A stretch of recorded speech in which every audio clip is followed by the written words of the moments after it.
Selamat pagi, Assalamualaikum warahmatullahi wabarakatuh. Kita berjumpa lagi di mata kuliah Enterprise Information System. Kali ini kita akan membahas tentang ERP atau Enterprise Resource Planning. Sejarah dari ERP ini berkembang dari Manufacturing Resource Planning atau MRP2, di mana MRP2 sendiri adalah hasil evolusi dari Material Requirement Planning atau MRP yang berkembang sebelumnya. Sistem ERP secara modular biasanya menangani proses manufaktur, logistik, distribusi, persediaan inventory, pengapalan, invoice, dan akuntansi perusahaan. Berarti sistem ini nanti akan membantu mengontrol aktivitas bisnis seperti penjualan, pengiriman, produksi, manajemen persediaan, manajemen kualitas, dan sumber daya manusia.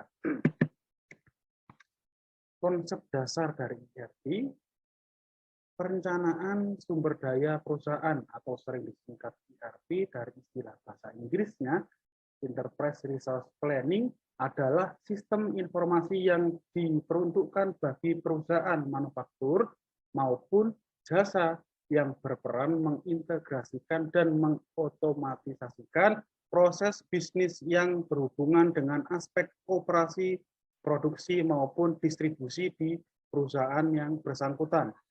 ERP sering disebut sebagai back office system yang mengidentifikasikan bahwa pelanggan dan publik secara umum tidak dilibatkan dalam sistem ini. Berbeda dengan front office system yang langsung berurusan dengan pelanggan seperti sistem e-commerce, e-government, kemudian CRM, dan lain-lainnya. Jadi ERP adalah sebuah terminologi yang diberikan kepada sistem informasi yang mendukung transaksi atau operasi sehari-hari dalam pengelolaan sumber daya perusahaan. Nah, sumber daya tersebut meliputi dana, manusia, mesin, suku cadang, waktu, material, dan kapasitas.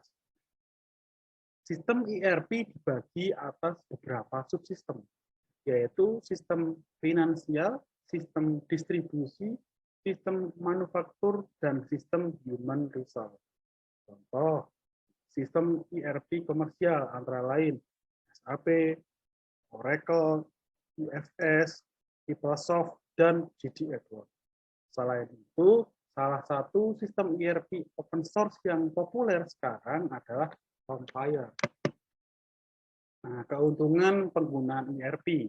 Yang pertama adalah integrasi data keuangan. Untuk mengintegrasikan data keuangan sehingga top manajemen itu bisa melihat dan mengontrol kinerja keuangan perusahaan dengan lebih baik. Kemudian standarisasi proses operasi, menstandarkan proses operasi melalui implementasi best practice sehingga terjadi peningkatan produktivitas, penurunan efisiensi, dan peningkatan kualitas produk. Kemudian standarisasi data dan informasi, menstandarkan data dan informasi melalui keseragaman pelaporan, terutama untuk perusahaan besar yang biasanya terdiri dari banyak bisnis unit dengan jumlah dan jenis bisnis yang berbeda. Nah, keuntungan penggunaan ERP, keuntungan yang bisa diukur, yang pertama, penurunan inventory. Yang kedua, penurunan tenaga kerja secara total. Yang ketiga, ada peningkatan service level. Yang keempat, peningkatan kontrol keuangan.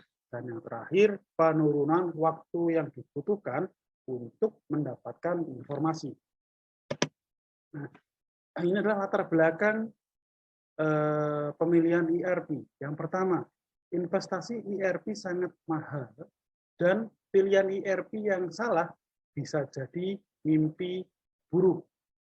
Yang kedua, ERP yang berhasil digunakan oleh perusahaan-perusahaan tidak menjamin berhasil ketika digunakan di perusahaan lain.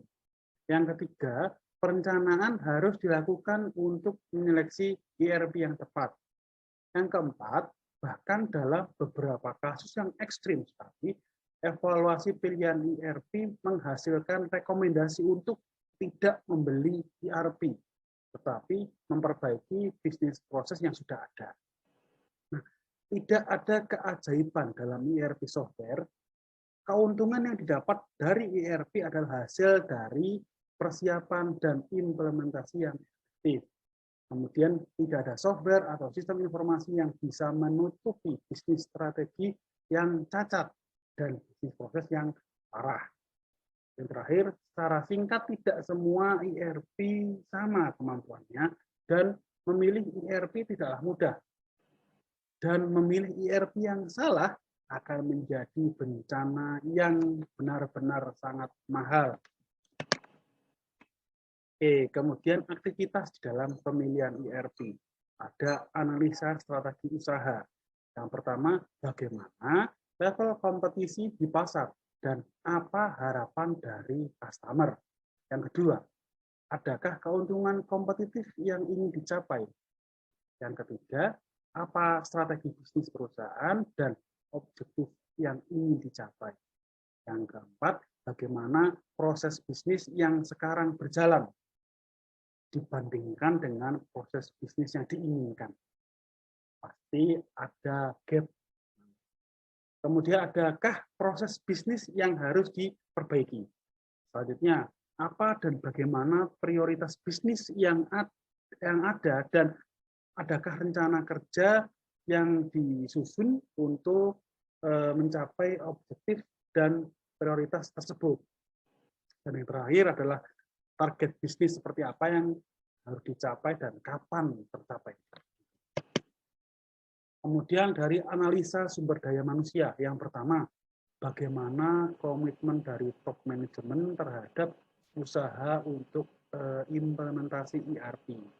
Kemudian siapa yang akan mengimplementasikan ERP dan siapa yang akan menggunakannya. Sehingga jelas siapa penggunanya dan siapa yang mengimplementasikan ERP-nya. Kemudian bagaimana komitmen dari tim implementasi. Selanjutnya, apa yang diharapkan para calon user terhadap ERP.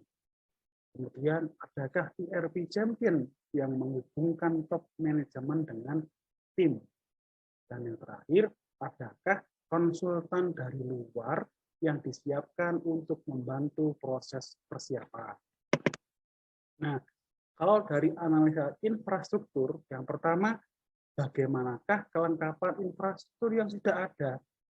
Overall network, permanent office system, communication system, dan auxiliary system. Kemudian, seberapa besar budget untuk infrastruktur? Dan yang terakhir, apa infrastruktur yang harus disiapkan? Nah, ini harus benar-benar direncanakan dengan baik terkait dengan infrastruktur, terutama budget atau dana yang ada yang akan digunakan untuk infrastrukturnya sebesar apa. Kemudian dari analisa perangkat lunak. Yang pertama, apakah perangkat lunak tersebut cukup fleksibel dan mudah disesuaikan dengan kondisi perusahaan. Yang kedua, apakah ada dukungan layanan dari penyedia? Tidak hanya secara teknis, tapi juga untuk kebutuhan pengembangan sistem di kemudian hari. Kemudian, seberapa banyak waktu untuk implementasi yang tersedia? Dan yang terakhir, apakah perangkat lunak memiliki fungsi yang bisa meningkatkan proses bisnis perusahaan? Nah, ini juga harus direncanakan dan harus dipikirkan benar-benar apakah perangkat lunak ini memiliki fungsi yang baik, memiliki pengaruh yang sangat tinggi bagi peningkatan proses bisnis perusahaan atau tidak. Nah, penerapan dari ERP berikut ini adalah ringkasan poin-poin yang bisa digunakan sebagai pedoman pada saat implementasi ERP. Pertama, ERP adalah bagian dari infrastruktur perusahaan dan sangat penting untuk kelangsungan hidup perusahaan.